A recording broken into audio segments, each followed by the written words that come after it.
اعوذ بالله من الشیطان الرجیم. بسم الله الرحمن الرحیم.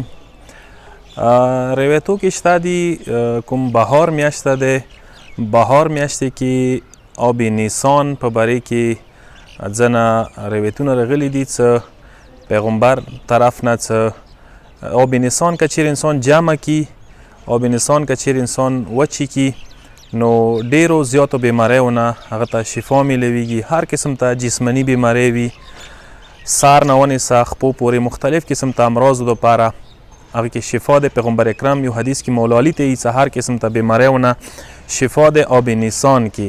حتی دې حده پورې چې انسان که چیرې صاحب ولد نه کیږي، اولاد نه کیږي، اولاد مسله حل کیدای شي. حتی داسې چا نرینه اولاد نه وي هغه ته خدای اولاد ورکوای شي. سار درد وي، غوښو وي، سترګو تکلیف وي، ډیرو بیماریو دپاره آب نیسان کې شفا موجوده ده. میاشت خیلی شیو ده نوروز نه 23 دن بعد چې هغه تقریبا 14 اپریل نه شروع کیږي، یوه میاشته چلیږي. 14 اپریل نه ونیسه تا یوه میاشته چې کوم برنونه کیږي دا بران اوبه پکار د انسان لوښو کې چې کې جمع کی.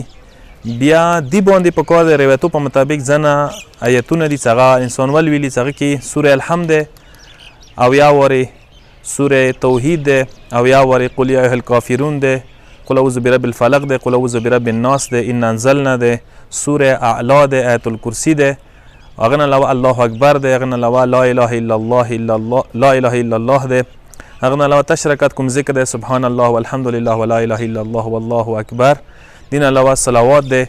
دا ټول پکار ده او یا وری په وی او دا اوبه باندې دام کی، هغه نه بعد اوبه کیږدئ استعمال کی ټول کال یا چیکای شي. هغه نه علاوه یوې هفتې کې یا چیکای شي، مطلب دا چې سبې ماښام پکار د انسان یې چیکي، خاص کر لمانځه ټایم کې.